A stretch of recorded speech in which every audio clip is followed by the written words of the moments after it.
नमस्कार, मैं हूं फरहान। आगामी बिहार विधानसभा चुनावों को लेकर नेताओं के बड़े-बड़े सब बयान सामने आ रहे हैं।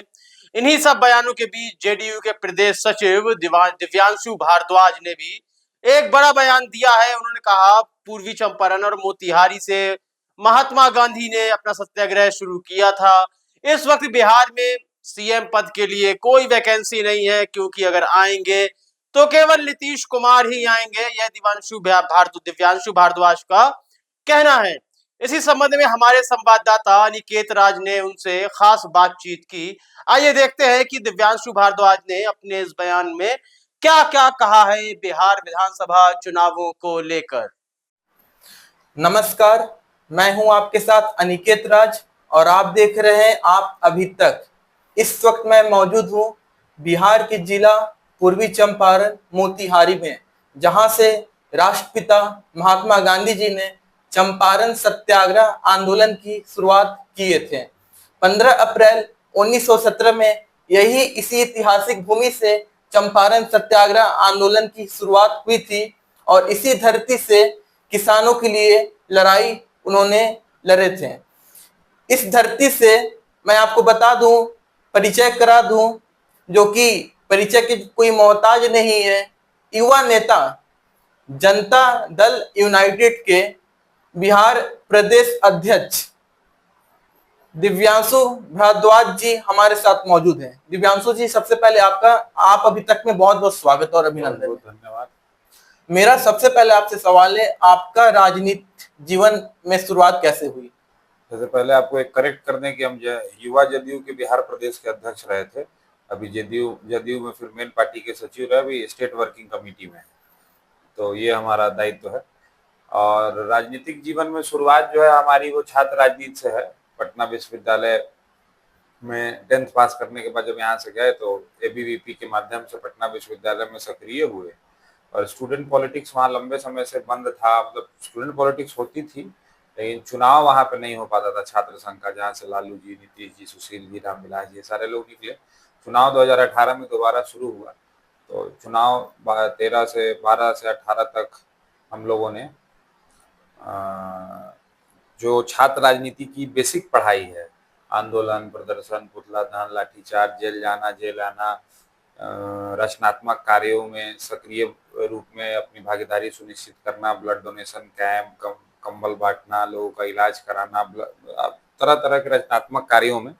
उसके अलावा सामाजिक सहयोग से सामाजिक कार्यक्रमों को चलाना। इन तरह के रचनात्मक कार्यक्रमों में जितना राजनीति का नर्सरी से लेके और पोस्ट ग्रेजुएशन तक जितना तरह का काम होता है, वो सब हम लोगों ने ट्रेनिंग लिया इस बीच में। उसी बीच में 2018 में छात्र संघ के चुनाव की घोषणा हुई। सत्यपाल मलिक एक गवर्नर आए थे, उन्होंने चुनाव की घोषणा की और चुनाव हुआ। हम अखिल भारतीय विद्यार्थी परिषद के समर्थित उम्मीदवार के तौर पे चुनाव लड़ना चाहते थे, लेकिन संगठन ने किसी मजबूरी के कारण मेरी उम्मीदवारी को निरस्त कर दिया। तो फिर ऊपर वैसा लंबा कहानी है। तो हम लोगों ने इंडिपेंडेंट चुनाव लड़ने का फैसला लिया और निर्दलीय चुनाव में गए। और ऊपर वाले की कृपा से पटना विश्वविद्यालय के 25,000 विद्यार्थियों ने, वहाँ के लोगों ने अपने साथियों के सहयोग से इतिहास में यहाँ पे आए हैं। हम यहाँ धीरे से इससे निकालें, आपको ऐसे दे दें, तो उसके बाद ये पुलिस को मैसेज जाएगा दिमाग में क्या कि दिव्यांशु जी एक प्रेस रिपोर्टर को 2 गोली देने वाले हैं। नहीं ना जाएगा मैसेज। जब हो जाने के बाद उसको सूचना आ जाएगी, उसके बाद पुलिस उस पर एक्शन लेगी। और पुलिस सरकार तब दोषी है जब हमको कानून के शिकंजे में पकड़ करके होने के बाद हम जेल में नहीं गए तो, और हमको सजा नहीं दिलवाई इस कानून, तब ना हम दोषी हैं। तो नीतीश जी ने बिहार के भलाई के लिए निर्णय लिया कि बिहार में हम शराब बंदी करते हैं, बिहार के नौजवानों का भविष्य हमको बचाना है, और जो लोग कानून तोड़ते हैं उस पर सख्त से सख्त कार्रवाई होती है। आपको अगर कहीं दिखे। अब ये सवाल एक और आता है कि 2-3 दिन पहले भी प्रधानमंत्री जी आए थे बिहार दौरे पर, 2 दिवसीय दौरे पर। नीतीश कुमार जब भी स्टेज मंच पर जाते हैं अपना उद्बोधन शुरू करने के लिए, तो अभी कहने लगे कि प्रधान अतुल्य भारत के श्रद्धेय अटल बिहारी वाजपेयी जी प्रधानमंत्री। अरे तो इन्होंने ये बोला था, ठीक है। उसका टीकाकरण, वो जब उसका विकास हो जाए तो वो स्कूल कब से जाना शुरू करे। और वो इतना करते हुए बिहार पीछे क्यों रह गया? पीछे रह गया मतलब नहीं समझा। जैसे देखा जाए बिहार इतना डेवलप होते हुए, विकास करते हुए इतना पीछे क्यों? पीछे कहाँ, मतलब पीछे बिहार में रोज काम हो रहा है। बिहार में तरह तरह के, बिहार पहले बेसिक चीजों के लिए तरसता था। बिहार जब देश ग्लोबलाइजेशन के बाद देश आईटी सेक्टर में काम कर रहा था, तरह तरह के बदलाव देश में हो रहे थे, तब हम 90 से बिहार के अंदर में 90 से 2005 के दौर में यहाँ गोली चल रहा था, यहाँ अपहरण उद्योग हो रहा था, यहाँ बलात्कार हो रहा था, यहाँ संगठित अपराध। हम लोग 15 साल पीछे चले गए। नीतीश जी को कब से मिला है? 2005 से इस स्टेट की, 2005 के नवंबर 2006 से मान के चलिए, 6 से इस स्टेट की जवाबदेही नीतीश जी को मिली है। और 2090 से 2005 तक आपके पास क्या था, उठा के देखिए, और आज आपके पास क्या है। नीतीश जी भगवान के भाई थोड़ी है कि नीतीश जी ऐसे बटन दाबे और पूरे समुचित व्यवस्था बदल जाएगी। आप अपने परिवार को कंट्रोल नहीं कर पाते हैं। नीतीश कुमार जब भी स्टेज मंच पर जाते हैं अपना उद्बोधन शुरू करने के लिए, तो अभी कहने लगे कि प्रधान अतुल्य भारत के श्रद्धेय अटल बिहारी वाजपेयी जी प्रधानमंत्री। अरे तो आदमी इन्होंने ये बोला था, ठीक है, जिसके चलते कई सारे वो हाईलाइटेड हुए। ऐसा क्यों उनके साथ होता है? फिर एक कार्यक्रम हुई थी जो कि उनके सचिव, शिक्षा विभाग के जो सचिव थे, वो पौधा भेंट करने जा रहे थे मुख्यमंत्री जी को, वो उनके जो पौधा था उनके सर पे रख दिया। ऐसा वो क्यों कर रहे हैं? मेरा सवाल ये है। नहीं, आपका सवाल बिल्कुल ठीक है। ऐसा है कि वो है राजा। लोकतंत्र में राजा कौन होता है? जो प्रधानमंत्री, मुख्यमंत्री, यही होता है ना, वो जनता का मालिक कहने के बाद। तो स्वाभाविक है कि उन पे कैमरा और मीडिया का फोकस। 5,000 में कट्टा नहीं मिलेगा, लेकिन शराब, मेरा प्रश्न है आपका प्रश्न है तो मेरा प्रश्न है कि शराब पीछे में भी लोग बेचते हैं, चोरी चुपके से भी बेचते हैं। हम आपसे आपका प्रश्न का जवाब ही तो दे रहे हैं, आप जवाब लेना नहीं चाह रहे हैं। सुनिए, जैसे आजादी के बाद से अवैध हथियार देश भर में बैन है कि नहीं है? है ना भाई? अवैध बिना लाइसेंस का हथियार लेके चल सकते हैं? बैंड है। आज आप पूरे देश में कहीं चाहिएगा तो 5,000 10,000 में चाहिएगा तो आर्म्स डीलर से आपको हथियार मिल जाएगा ना। हत्या हो रही है ना रोज पूरे देश में, नहीं हो रही? तो कैसे मिल रहा है? बैन होने का मतलब क्या होता है? सरकार कोई नियम बनाती है, तो सरकार के नियम बनाने का मकसद है कि हम स्टेट के विकास के लिए हमने कोई नियम बनाया। लोग सिर्फ शराबबंदी कानून का उल्लंघन कर रहे हैं कि दहेज उत्पीड़न कानून का भी उल्लंघन कर रहे हैं, SC/ST एक्ट का भी उल्लंघन कर रहे हैं, महिला उत्पीड़न का भी उल्लंघन कर रहे हैं। हत्या हत्या हत्या करना कानूनन अपराध है कि नहीं है? अपराध। तो हत्या हो रहा है कि नहीं हो रहा है? पूरे अब प्रधानमंत्री बनने की, उप प्रधानमंत्री देश के। हाँ, तो इस पर आपका सवाल क्या है? सवाल ये है कि वो 2 बार पलटी मार चुके हैं नीतीश कुमार जी। क्या इसके बाद जो एनडीए की चुनाव होगी ऐसा तो कुछ नहीं होगा, फिर पलटी मारे? पलटी मार दें तो मैंने नीतीश कुमार जी आरजेडी में इसके पहले नीतीश चले गए थे ना, तो आरजेडी में आज गए थे, फिर वो एनडीए में आ गए। अच्छा, एक मिनट मेरी बात समझिए। तो नीतीश जी अगर कहीं गए थे, एक तो पहले आपका सवाल के सोर्स हमारे पास नहीं है, आप किससे पूछ रहे हैं, कौन लिखा ट्विटर पे, मेरे जानकारी में चीज नहीं है। आपके जानकारी में है तो हमको भी दिखाइएगा इंटरव्यू खत्म होने के बाद। और दूसरा ये विषय है कि नीतीश जी आरजेडी में चले गए थे और फिर नीतीश जी बीजेपी में चले आए थे। तो आरजेडी में कितने बार गए नीतीश जी? 2 बार गए। और बीजेपी में कितने बार गए? बीजेपी में तो हमेशा रहे। नहीं, कितने बार आए गए? मैं 2 बार आए गए बीजेपी में भी। तो नीतीश जी माने, इन लोग इतने, माने बाकी लोग अगर नीतीश जी को, तो नीतीश जी जबरदस्ती जाके बियाह कर लिए क्या? सिंदूरवा जबरदस्ती टिक दिए कि राजभवन में जबरदस्ती शपथ ले लिए? आपकी इच्छा नहीं रहेगी, हमको अगर नहीं मन करेगा कि आपको इंटरव्यू नहीं देंगे तो मेरे घर में जबरदस्ती आके माइक लगा दीजिएगा मेरे इसमें। तो नीतीश जी पलटी मार रहे हैं कि बाकी लोग जो उनके साथ आ रहे हैं वो पलटी मार रहे हैं? अगर आपको हम कोई इच्छा नहीं होगी अभी इंटरव्यू देने की, राजद को अगर इच्छा नहीं थी नीतीश जी के साथ काम करने की, तो कोई न्योता देने गया था? काहे गए थे साथ में? जबरदस्ती साइन करके राजभवन में दिए थे। और भारतीय जनता पार्टी को अगर 2 बार नीतीश जी के, यहाँ एक बात समझ लीजिए, बिहार में, इससे आपके सवाल से साबित होता है कि बिहार के एकमात्र नेता वही हैं नीतीश कुमार, जिनके साथ उनका हाथ होगा उसी की बिहार में सरकार बनेगी, वही इस बिहार की सत्ता पर राज करेगा।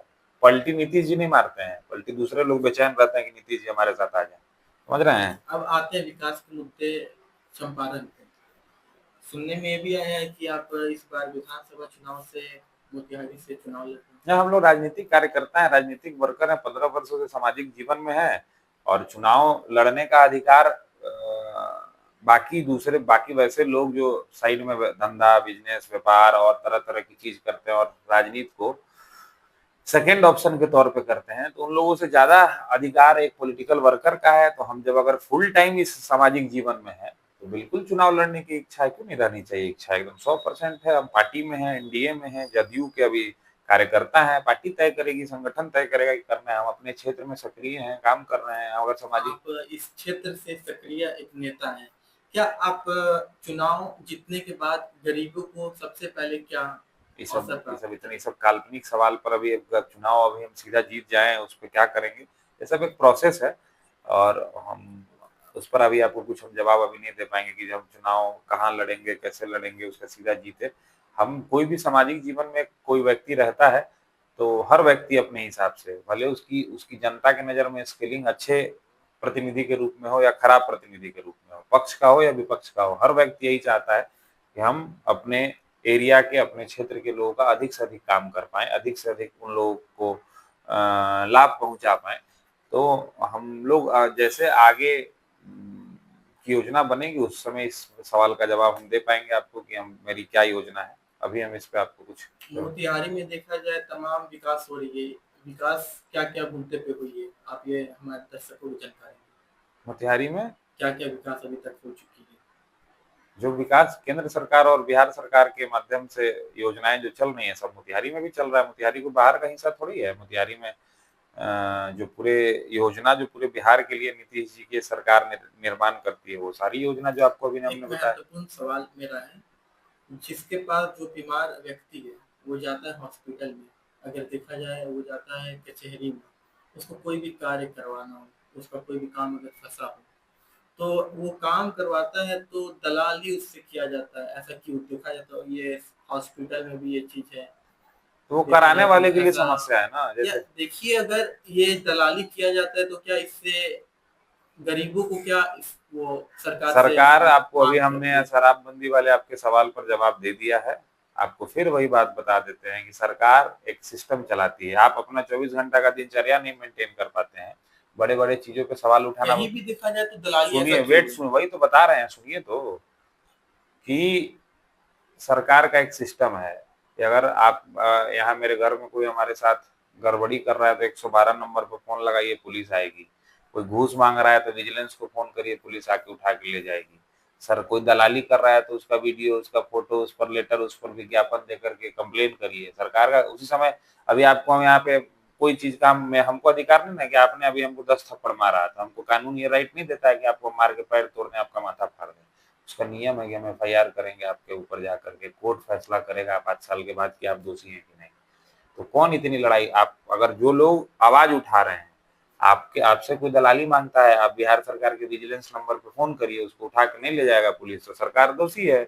लोग शॉर्टकट में, जो लोग अब शॉर्टकट में काम कराना चाहते हैं, उसमें सरकार को थोड़ी सपना आएगा कि फलना अब आप हम पदाधिकारी हैं, आप काम कराने वाले हैं, हम आपसे दलाली मांगे, आप इसकी आवाज नहीं उठाइएगा। आप लोकतंत्र में नागरिक है तो आपका काम नहीं है समाज का विकास करना, आपका काम है खाली सरकार पे ब्लेम करना। आपका काम है कि नहीं आवाज उठाना। आपसे कोई घूस मांग रहा है, अब हम कहाँ जाएंगे चक्कर में फरने के लिए। सरकार तब दोषी है जब सरकार पर कोई, सरकार के संज्ञान में कोई शिकायत है और सरकार उस पर कार्रवाई नहीं करती है, तब सरकार दोषी है। तो नीतीश जी का एक लाइन का एजेंडा है 2006 से कि ना हम किसी को फंसाते हैं ना किसी को बचाते हैं, कंप्लेन आएगा इस सरकार में सबका निष्पादन होता है। आखिरी सवाल है मोतिहारी पर। मोतिहारी के जो नगर में जो कार्य चल रही है उसको देखते हुए आप क्या कहना चाहते हैं? अब देखा जाए अवैध जो जानवर हैं वो रोड पे चलते जाती, जैसे गाय देखा जाए तो सार वगैरह सबको मार देती है, ठीक है, लेकिन नगर में ऐसा क्यों होता है? जिसके महापौर महाउपौर ललबाबू प्रसाद जी हैं, वो इस कार्य पे क्यों नहीं ध्यान देते हैं? जब अगर चुनाव आता है तो वो बहुत ज्यादा एक्टिव हो जाते हैं, लेकिन जो शहर में दिन प्रतिदिन हादसा हो रही है इस पे वो कड़ी नजर क्यों नहीं रखते हैं? मेरा आपसे यह सवाल है। जैसे इसके तो हम आपको जवाब, ये तो आप उनसे न पूछिएगा, हम तो आप एक युवा नेता हैं, हम तो आपको मोतिहारी के आप रहने वाले, इसको आप किस नजर से देखते हैं? क्या इस पे सुधार होनी चाहिए या नहीं? सुधार होना चाहिए, एकदम होना चाहिए, क्यों नहीं होना चाहिए, एकदम सब सारी व्यवस्थाएं सुचारू, जिनको जो जवाब यात्रा है इन चीजों से गुजरते हुए अभी आगे की ओर अग्रसर है। 2025 विधानसभा चुनाव होने वाली है, अब ज्यादा दिन नहीं रह गया है, तो इसके साथ ही बिहार के मुख्यमंत्री नीतीश कुमार हैं, देखा जाए तो साथ में चिराग पासवान केंद्रीय मंत्री, जनसुराज के प्रशांत किशोर जी हैं। तो क्या लगता है इस बार बिहार के मुख्यमंत्री के दावेदार कौन है होंगे? मुख्यमंत्री पद में यहाँ बिहार में वैकेंसी नहीं है। मुख्यमंत्री के दावेदार। बिहार में भी कोई वैकेंसी नहीं है मुख्यमंत्री के लिए। मुख्यमंत्री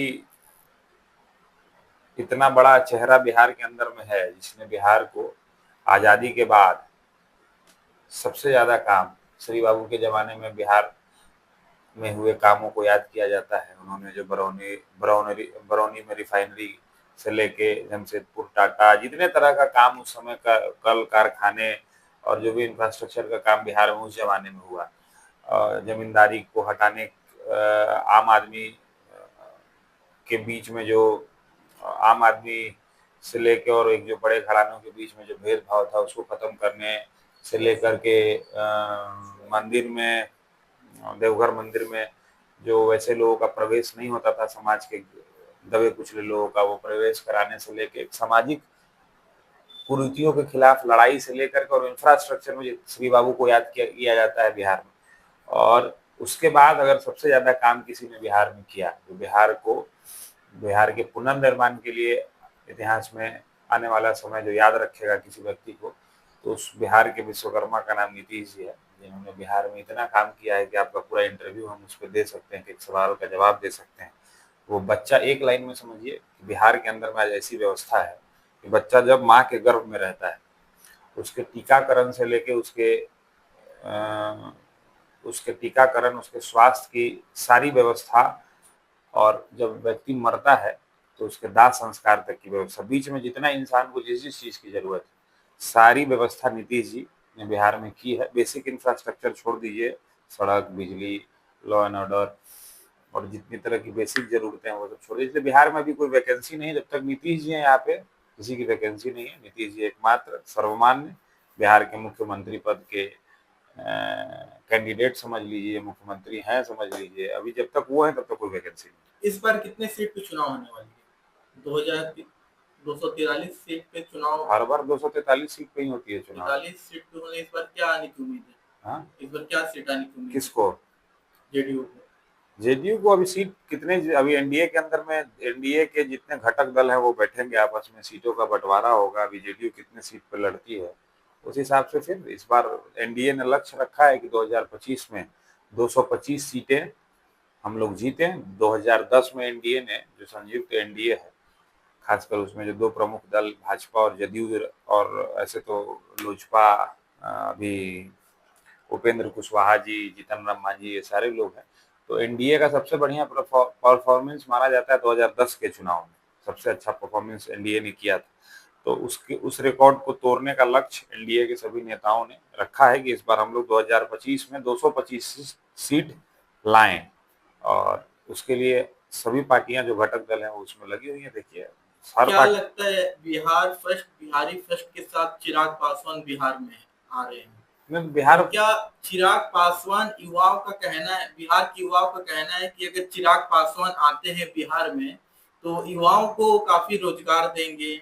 जो युवाओं बिहार से अन्य राज्य में जाकर नौकरियां करते हैं वो नौकरी बिहार में ही वो उत्पन्न कराएंगे। तो ऐसे में क्या लगता है, आप किस प्रकार से चिराग पासवान जी को देखते हैं? चिराग पासवान जी नौजवान रामविलास पासवान जी की जो पूरा लेगेसी है उसको बहुत अच्छे से उन्होंने संभाला है। रामविलास पासवान जी ने जो पूरा उनको एक साम्राज्य दिया था उसको अच्छे से कंटिन्यू करते हुए पिता की विरासत को आगे लेकर के जा रहे हैं। और बिहार के विकास के लिए नौजवान हैं, युवा हैं, तो बिहार के विकास के लिए स्वाभाविक है कि जिस गाड़ी के इंजन में जितना दम रहेगा उतना अच्छा परफॉर्मेंस वो सड़क पे देगी। तो बूढ़ा इंजन है, नौजवान इंजन है, तो उसमें अंतर होता है। तो नौजवान इंजन के आदमी हैं चिराग पासवान जी, तो ऊर्जा से ओतप्रोत हैं। लेकिन जो ये लोग बोलते हैं कि बिहार आ रहे हैं, तो चिराग पासवान जी बिहार आ कहाँ रहे हैं? मतलब चिराग पासवान जी तो बिहार में ही है। चिराग पासवान जी की पार्टी बिहार की ही पार्टी है ना। 6 से आ कहाँ रहे हैं? कहीं बाहर से थोड़ी बिहार आ रहे हैं। वो बिहार के वो रहने वाले हैं, तो बिहार में वो चाहते हैं कि अपना जो राजनीतिक जीवन है वो पूरा जीवन में बिहार में बिताऊं। अभी कहाँ बिताते हैं? अभी वो केंद्रीय मंत्री है, तो केंद्रीय मंत्री होने के नाते उन्होंने ये कहा है कि मैं केंद्र में ज्यादा दिन नहीं कार्य कर सकता हूँ, मैं बिहार को मैं देखना चाहता हूँ। नहीं, ऐसे भी उनको बिहार के सांसद हैं, वो जमुई से 2 बार सांसद रहे, वो बिहार में ही राजनीति किया उन्होंने। अभी हाजीपुर से सांसद हैं, पहले सांसद हैं तब ना केंद्रीय मंत्री हैं। हाजीपुर से भी हाजीपुर से अभी सांसद हैं, केंद्रीय मंत्री वो केंद्रीय मंत्री बने हैं, तो अभी बने हैं ना, इसके पहले तो 2 बार वो सांसद रहे हैं बिहार में। जमुई से वो सांसद हाँ, 2 तो बार जमुई बिहार में ही है ना, अभी केंद्रीय मंत्री अभी बने। केंद्रीय मंत्री, लेकिन उनका यह कहना है कि बिहार में मैं अपना पूरा जीवन बिताना चाहता हूं, क्योंकि केंद्रीय मंत्री होने के नाते उनका यह कहना है कि मैं केंद्र में ज्यादा दिन अपना समय नहीं देना चाहता। वो तो हम समझ गए आपकी बात को, बिहार में वो हम आपकी बात को समझ गए, लेकिन हम ये बिहार आ रहे हैं, वो ऑलरेडी बिहार में है, बिहारी हैं, बिहार से, बिहार की उनकी पार्टी है, लोक जनशक्ति पार्टी का बिहार के बाहर तो कोई आधार है नहीं, वो उनकी पार्टी बिहार की, वो ऑलरेडी बिहार में। और चिराग पासवान जी बिहार के लिए काम करेंगे तो मतलब ऑलरेडी कर रहे हैं काम, शुरू थोड़ी करना है उनको, और वो रोजगार देने की बात कर रहे हैं चिराग पासवान जी, या बिहार के नौजवानों को आगे बढ़ाने की बात कर रहे हैं। तो चिराग पासवान जी काफी बड़े मंत्रालय के मंत्री हैं अभी, तो उस माध्यम से भी लगातार बिहार के नौजवानों के लिए काम कर रहे हैं। भारत सरकार का मंत्री होना साधारण बात थोड़ी है। 120 करोड़ के आबादी में, इस 120 करोड़ की आबादी में कुछ ही लोग निकल करके आते हैं जो वहां सांसद बनते हैं, 543 लोग, और उस 543 में से 40, 50, 60 की संख्या में लोग हैं जो वहां मंत्री बनते हैं। उन पर 120 करोड़ देशवासियों का, बिहार के साथ साथ पूरे देश का भार रहता है। तो उस माध्यम से भी लगातार बिहार के लिए चिराग पासवान जी काम कर ही रहे हैं। और अगर वो बिहार में अपनी किसी भूमिका को, अगर आप ये कहना चाह रहे हैं कि वो केंद्रीय मंत्री का पद छोड़ करके और बिहार में आकर के राजनीति फुल टाइम करना चाहते हैं, तो उनका, अगर ये उनकी पार्टी का निर्णय है, ये उनका व्यक्तिगत निर्णय है, और ऐसा करते हैं तो बहुत अच्छी बात है भाई। देश और दुनिया की खबरों से अपडेट रहने के लिए आप अभी तक न्यूज चैनल को सब्सक्राइब करना ना भूलें और साथ ही हर न्यूज का नोटिफिकेशन पाने के लिए बेल आइकन को भी दबाएं।